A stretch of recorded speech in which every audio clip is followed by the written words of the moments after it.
Hello friends, welcome to my YouTube channel common kitchen tips. ഇന്ന് നമ്മളിവിടെ കുറച്ച് ഏത്തയ്ക്ക ഉപ്പേരി ഉണ്ടാക്കാൻ പോവാണ്.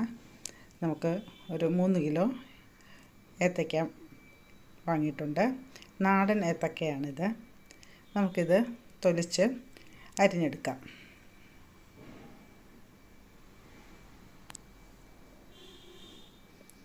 നമ്മളിത് തൊലിച്ച് വെച്ചിട്ടുണ്ട്. നമുക്കത് ഉപ്പേരിക്ക് വേണ്ടിയിട്ട് സ്ലൈസ് ചെയ്തെടുക്കാം. നല്ല നൈസായിട്ട് സ്ലൈസ് ചെയ്തെടുത്തിട്ടുണ്ട്.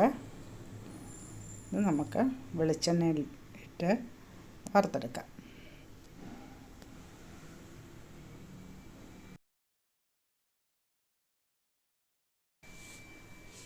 നമുക്ക് നല്ല മില്ലിൽ ആട്ടിയ വെളിച്ചെണ്ണ വാങ്ങണം. അതിൽ വേണം നമ്മളിതൊക്കെ വറുത്തെടുക്കാൻ.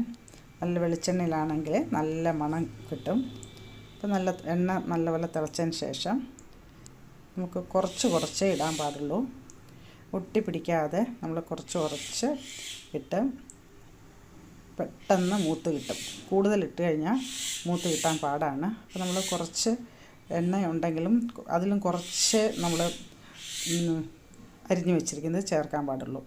അപ്പോഴാണെങ്കിൽ പെട്ടെന്ന് മൂത്ത് കിട്ടും. പെട്ടെന്ന് നമുക്കിതെല്ലാം വറുത്തെടുക്കാനും പറ്റും. കൂടുതലിട്ടാൽ അങ്ങനെ പെട്ടെന്ന് മൂത്ത് കിട്ടത്തില്ല. കുറച്ചിട്ട് കുറച്ചൊന്ന് ചൂടായി വരുമ്പോൾ നമുക്ക് ഉപ്പ് കലക്കിയത് ഒരു ആവശ്യത്തിന് നമ്മൾ ചേർക്കണം. ആദ്യം ഒരു സ്പൂണിൽ കലക്കി നമ്മൾ ഒഴിച്ച് നോക്കണം. അത് എങ്ങനെയാണ് അതിൻ്റെ അളവനുസരിച്ചിട്ട് പിന്നെ നമുക്ക് അടുത്ത വറുക്കുമ്പോഴും അതിന് അളവനുസരിച്ച് ചേർത്താൽ മതിയാകും. അതിൻ്റെ പതയൊക്കെ മാറിക്കഴിയുമ്പോഴാണ് മൂത്തെന്നറിയുന്നത്. നമുക്കല്ലെങ്കിൽ ഒന്ന് ആറിയതിന് ഒരെണ്ണം എടുത്തിട്ട് നോക്കാം ഉപ്പൊക്കെ ഉണ്ടോ നോക്കിയിട്ട് നമുക്കെല്ലാം കോരിയെടുക്കാം. നമ്മൾ വീട്ടിലുണ്ടാക്കുമ്പോൾ നമുക്ക് കുറച്ച് നല്ല ഏറെ ഉണ്ടാവും. നമുക്ക് ഒരുപാട് ഉപയോഗിക്കാൻ പറ്റും. കുട്ടികൾക്ക് സ്കൂളിലൊക്കെ കൊടുത്തയക്കാൻ നല്ലൊരു സ്നാക്സാണ് ഈ ബനാന ചിപ്സ്. ഇതിൽ വേറെ കളറോ കാര്യങ്ങളോ ഒന്നും ചേർക്കേണ്ടതില്ല. കുട്ടികൾ കഴിച്ചാലും ഒരു ബുദ്ധിമുട്ടും ഉണ്ടാവില്ല.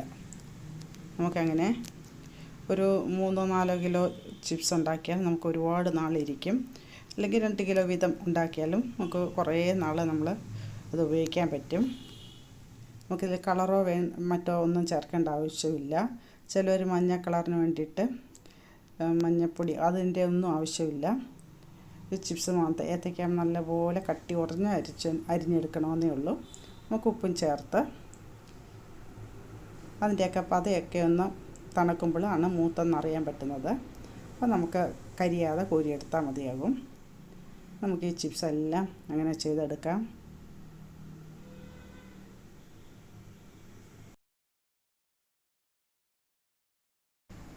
നമ്മുടെ ചിപ്സ് എല്ലാം നമ്മൾ വറുത്തെടുത്തിട്ടുണ്ട്.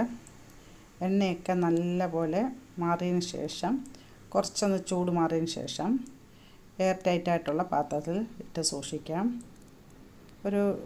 ഒരു മാസം വരെയൊക്കെ ഇത് കേടില്ലാതിരിക്കും. എല്ലാവരും ഇങ്ങനെയുള്ളത് നമ്മൾ വീട്ടിൽ ചെയ്യാൻ ശ്രമിക്കണം.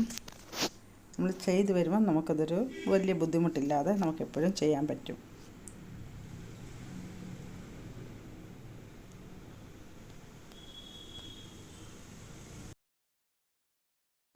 നമ്മളങ്ങനെ ചിപ്സ് എല്ലാം ചെയ്ത് എടുത്തിട്ടുണ്ട്. ഇത് നാടൻ കാ എന്നാണ് പറയുന്നത്. ഈ നാടൻ കാ വാങ്ങിയിട്ട് ഇതിൽ ചിപ്സ് ഉണ്ടാക്കാൻ നോക്കണം. നിങ്ങൾക്കിത് ഇഷ്ടപ്പെട്ടിട്ടുണ്ടെങ്കിൽ ലൈക്ക് ചെയ്യുക, കമൻറ്റ് ചെയ്യുക, ഷെയർ ചെയ്യുക, സബ്സ്ക്രൈബ് ചെയ്യുക. വീഡിയോ സ്കിപ്പ് ചെയ്യാതെ കാണാൻ ശ്രമിക്കണം.